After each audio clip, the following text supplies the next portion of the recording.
Le plus gros cliché sur les drag queens. Le plus gros cliché sur les drag queens, c'est qu'elles sentent toutes bon. Malheureusement, c'est pas toujours le cas.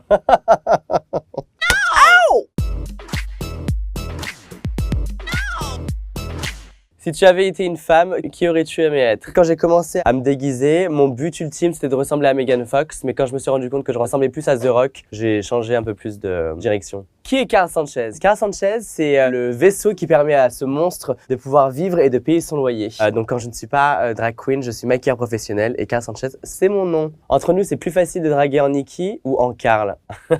Alors ce qu'il faut savoir, c'est que Nikki drague une catégorie qui est totalement inabordable par Carl, mais il y a uniquement Carl qui passe au lit. Nikki, c'est un peu une Barbie sans organes génitaux. Peux-tu nous parler de l'émission Drag Race France? Drag Race France est tout simplement la franchise de RuPaul's Drag Race qui arrive maintenant en France le 25 juin et je suis la maîtresse de cérémonie. Parmi des centaines de drag queens, seuls 10 ont été sélectionnés pour ce concours hors norme. Bienvenue sur la grande scène de Drag Race France! On est jugé sur quoi dans cette émission? Drag Race, c'est la compétition la plus difficile de la télé parce qu'on n'est pas seulement chanteuse mais danseuse, on est comédienne, on est styliste. Tant que tu nous payes, on sait le faire. C'est quoi le lip sync? Alors le lip sync, je vais te traduire par un autre mot américain, c'est le playback, c'est-à-dire qu'en fait tu mimiques les paroles d'une chanson et tu arrives à incarner l'émotion qu'elle est censée véhiculer.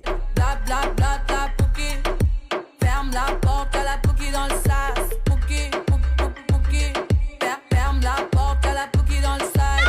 Pourquoi as-tu décidé de t'installer aux États-Unis? J'avais besoin de me challenger, de voir de nouveaux horizons. Les États-Unis, c'est un peu the land of the drag queens et j'avais besoin de voir ce que le futur me réservait.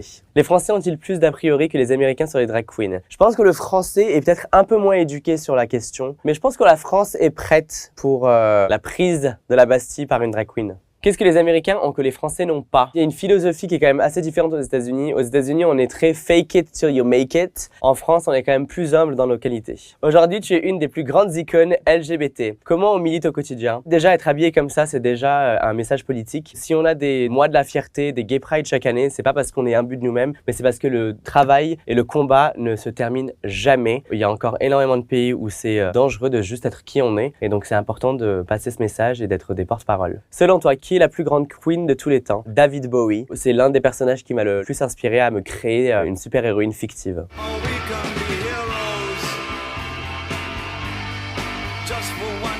Tu as dit, j'ai appris à devenir un homme en m'habillant en femme. Tu nous expliques. J'ai été martyrisé à l'école en étant un garçon différent des autres, en étant très efféminé, en étant très sensible. Et en fait, c'est en réussissant à canaliser toute cette créativité, cette féminité dans ce personnage que je m'étais créé que j'ai enfin réussi à faire de la place à Carl et de pouvoir parcourir cette masculinité qui était en moi. Et oui, je peux aussi être masculin. Qui l'eût cru? Tu nous apprends quelques expressions drag, s'il te plaît? Alors, donc déjà, quand tu veux dire à quelqu'un que sa performance était super, tu vas lui dire « Girl, I was gagging ». C'est un peu un relent comme ça, mais dans le sens positif du terme, c'est-à-dire que j'ai tellement adoré que j'ai failli vomir. On est un peu tordu. L'artiste avec qui tu rêverais de partager la scène? Évidemment, comme n'importe quel jeune gay qui se respecte, je pense que partager la scène avec Lady Gaga serait un rêve ultime.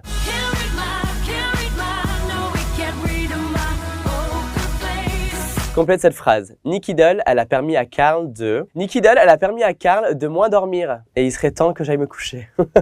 Comment est née Paloma? J'avais écrit un film qui s'appelait Paloma. Et je me suis dit, je vais jouer le rôle. Et en fait, le rôle est devenu toute ma vie. Comment a été accueillie l'émission Drag Race en France? Très bien, moi j'étais le premier surpris. Je pensais pas que la France était prête. Je pense que les gens avaient besoin de ça, avaient besoin de légèreté. Toi, le 11 août 2022, j'avais l'impression d'être Loana à la sortie du loft. Il y avait des centaines et des centaines de personnes qui hurlaient. Et moi j'étais complètement sonné parce que je venais de gagner l'émission. La culture drag en France, on en est où? Mais c'est une culture qui est vieille, le drag. L'émission, elle vient d'arriver, le drag à l'américaine, il est en train de se développer, mais il y a une culture du cabaret en France. Les drag queens, elles sont là depuis longtemps. On les appelait pas des drag queens, c'était des travestis, des artistes de cabaret, mais aujourd'hui, on est simplement en train d'être exposés. On est enfin dans la lumière. Si tu avais été une femme, qui aurais-tu aimé être? Oh bah, autant Viséo, Mylène.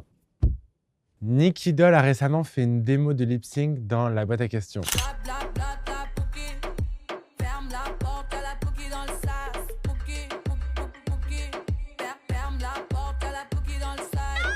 Saurais-tu faire mieux? Ah, girl. Je suis libertine, je suis une catin, je suis si fragile. Entre nous, c'est plus facile de draguer en Paloma ou en Hugo? Alors Paloma, elle ne drague pas. Elle se fait draguer, mais moi, quand je suis en Paloma, je n'ai plus de libido, hein, c'est fini. Par contre, Hugo, il drague. Quel conseil donnerais-tu à un jeune homme qui voudrait devenir drag queen? Déjà, je pourrais donner ce conseil à un jeune homme ou à une jeune femme, puisque le drag, c'est pour tout le monde et pas que pour les garçons. Je dirais à cette personne de faire quelque chose qui lui ressemble et de ne jamais essayer d'imiter les autres. Le drag, c'est un art, mais aussi un message politique, évidemment, mais le drag, c'est politique. À partir du moment où la société nous juge et nous stigmatise, on est des personnages politiques. Moi, à chaque fois que je me promène dans la rue en drag ou à chaque fois que je viens sur un plateau télé, j'estime que c'est un acte politique. L'expression drag que tu utilises le plus souvent, c'est à cause de soi, no shade. Ce qui veut dire, c'est la vérité. Peux-tu nous parler de la tournée Drag Race Live? Je suis en plein dedans, donc je suis épuisé, mais c'est génial. On fait le tour de France, on va enfin rencontrer le public. C'est la fête du drag, c'est la fête des queers, c'est la fête des alliés. Il y a un mélange de tout dans la salle et c'est juste trop génial. L'émission Drag Race France, elle a changé quoi dans ta vie? Tout changeait. J'étais personne, moi, il y a 6 mois. Et là, aujourd'hui, je suis dans la lumière, je parle pour toute ma communauté. Donc, elle a changé ma vie et elle est en train de changer celle de plein de gens. Puisqu'aujourd'hui, il y a plein de gens qui sont représentés. Selon toi, qui est le RuPaul français? On a Nikki Doll et maintenant, il y a moi. En vrai, tu serais capable de prendre la place de Nikki Doll en présentatrice? Capable, oui. Est-ce que j'en ai envie? Non. Nikki, c'est ma sœur. Elle est incroyable. Elle fait un travail...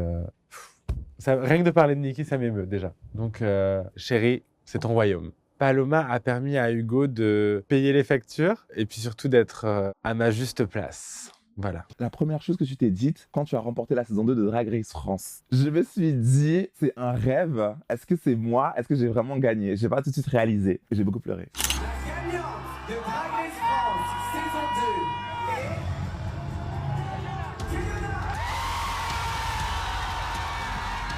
En quoi ta victoire a-t-elle été différente pour cette saison 2? Je pense que ma victoire est différente dans cette saison parce que je viens pas forcément du milieu drag à la base et je suis aussi la première gagnante noire d'une franchise non américaine et aussi la première gagnante à être restée dans le top toute la saison. Kiona, c'est au tour de la boîte à questions de te juger sur un lip sync. C'est parti. I'm bulletproof, nothing to lose. Far away, far away. You shoot me down, but I won't fall. I am titanium. You shoot me down, but I won't fall. I am titanium. Tout le monde a gagné. C'était comment d'être dans un collège militaire? Écoutez, il y avait des hauts et des bas, donc je veux dire que j'ai fait avec, mais je vais pas plus élaborer. C'est important d'avoir des haters dans ses followers, c'est essentiel. Ça nous dit en fait qu'on est en train de faire quelque chose d'important et de bien et qu'on est en train d'arriver quelque part, parce que pour avoir des haters, il faut y aller. Elle en a pensé quoi, Afida Turner, de ton imitation au Snatch Game? Je pense qu'elle a beaucoup aimé mon imitation, elle a posté en entier sur son Instagram.